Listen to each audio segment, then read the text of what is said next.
శ్రీ మహాగణాధిపతయే నమః. అందరికీ నమస్కారం.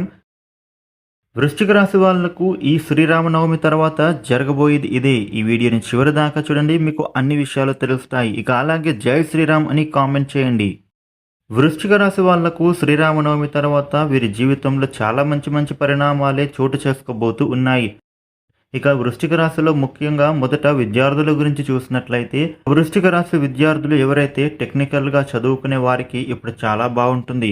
ఐటీఐ కావచ్చు, డిప్లొమా కావచ్చు, ఇంజనీరింగ్ కావచ్చు, మెకానికల్ ఇంజనీరింగ్ లేదా ఎలక్ట్రికల్ ఇలాంటి వాటిల్లో విద్యార్థులు ఉంటే గనుక వాళ్లకు మీరు చేసే పనులు అనేవి చదువుకోవాలి అనుకుంటున్నటువంటి ఆలోచన ఇప్పుడు తప్పక ఫలిస్తుంది.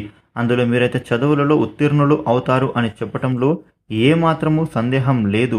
ఇక హయ్యర్ స్టడీస్ కోసం ఎవరైతే విదేశాలకు వెళ్ళాలి అనుకుంటున్న విద్యార్థులు ఉంటారో వాళ్ళకు ఇప్పుడు చక్కగా మీ ప్రయత్నాలు అనేవి నెరవేరుతాయి. ఇక చదువులలో ముందు ఉంటారు. విదేశీయానం కనిపిస్తూ ఉంది. ఇక వృశ్చిక రాశి వాళ్లకు ప్రేమ విషయంలో ప్రేమలో అనుబంధం బాగా కనబడుతోంది. ఒకరినొకరు బాగా అర్థం చేసుకుంటారు. ప్రేమ పెద్దలను ఒప్పించి వివాహానికి ప్రయత్నం చేయడం ఇటువంటివన్నీ కూడా బలపడబోతూ ఉన్నాయి. ఇక మీ దాంపత్య జీవితంలో ఉండే ఒడిదుడుకులు అనేవి తొలగిపోతాయి. ఇదివరకు మీ ఇంట్లో ఏమైనా మనస్పర్ధాలు ఉంటే గనుక అవి కూడా తొలగిపోతాయి. కుటుంబ జీవితం అనేది చాలా అనుకూలంగా మారుతుంది. కుటుంబ వ్యక్తులందరూ కూడా మీకు అనుకూలంగా ప్రవర్తిస్తారు.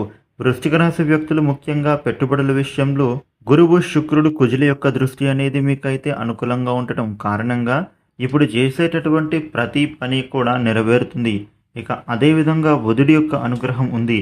కాబట్టి మీరు పెట్టబోయేటటువంటి పెట్టుబడులు, ఇన్వెస్ట్మెంట్స్ ద్వారా చక్కటి లాభాలు అనేవి మీరైతే అద్భుతంగా పొందుతారు. ఆర్థిక స్థితి బాగా మెరుగుపడుతుంది. ఇక షేర్ మార్కెట్, స్పెక్యులేషన్ రంగాలలో ఇన్వెస్ట్మెంట్ చేసే వాళ్లకు బాగా ఆలోచించాలి. అనుభవజ్ఞుల యొక్క సూచనల ప్రకారమే మీరైతే పెట్టుబడులు పెట్టాలి. ఇక వ్యాపారాలలో పెట్టుబడులు పెట్టే వాళ్లకు అద్భుతమైనటువంటి లాభాలు వస్తాయి. వృశ్చిక రాశి వ్యక్తులకు ఈ సమయంలో ఇతరుల విషయంలో మీరైతే అస్సలు కలుగజేసుకోకూడదు. మీరు ఎవరైనా వ్యక్తులు ఇద్దరు మాట్లాడుతూ ఉంటే కనుక దూరంగా ఉండి చూడండి, లేదా పక్కనే ఉండి సైలెంట్గా ఉండండి. అంతేగాని వాళ్ళ మాటల్లో మీరు మాటలు కలిపి మాత్రం ఇబ్బందుల్లో ఇరుక్కోకూడదు. ఇక వృశ్చిక రాశి వ్యక్తులకు వృత్తి, ఉద్యోగ విషయాలలో చాలా అనుకూలంగా కనిపిస్తోంది. గతంలో మీరు పడిన కష్టానికి ఇప్పుడు పై అధికారుల ప్రశంసలు పొందుతారు. ప్రశంసలు మీరైతే అందుకుంటారు. శాలరీలు బాగా పెరుగుతాయి. ఉద్యోగాలు లేని వాళ్ళు ఉద్యోగం పొందుతారు. ఉద్యోగస్తులు ప్రమోషన్లు పొందుతారు. మంచి సంస్థలలో ఉద్యోగాలు లభిస్తాయి. వస్త్రాలు కానీ, వాహనం కానీ, గృహం కానీ, బంగారు ఆభరణాలను కానీ కొనుగోలు చేయాలి అనే మీ ఆలోచన తప్పక నెరవేరుతుంది. ఇక దీంతో పాటుగా రియల్ ఎస్టేట్ వ్యాపారం చేస్తున్న వాళ్ళు భూములు, ప్లాట్స్ క్రయ విక్రయాల విషయాలు అనేవి ఊపందుకుంటాయి. రియల్ ఎస్టేట్ వ్యాపారాలు లాభసాటిగా నడుస్తాయని చెప్పడంలో ఏమాత్రము సందేహం లేదు.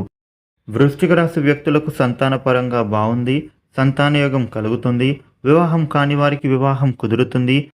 ఇక ఈ రాశి వ్యక్తులకు ఈ శ్రీరామనవమి తర్వాత ఈ విధమైన మార్పులు చోటు చేసుకోబోతూ ఉన్నాయి.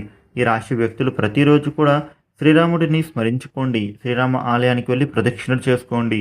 ఇక అదేవిధంగా ప్రతిరోజు హనుమాన్ చాలీసా చదివినట్లయితే కనుక మీకు విశేష శుభ ఫలితాలు పొందుతారు. ఈ వీడియోను లైక్ చేయండి, షేర్ చేయండి. ఇలాగే డైలీ ఇంట్రెస్టింగ్ టాపిక్స్ తెలుసుకోవడానికి మన ఛానల్ను సబ్స్క్రైబ్ చేసుకోండి. Thank you for watching.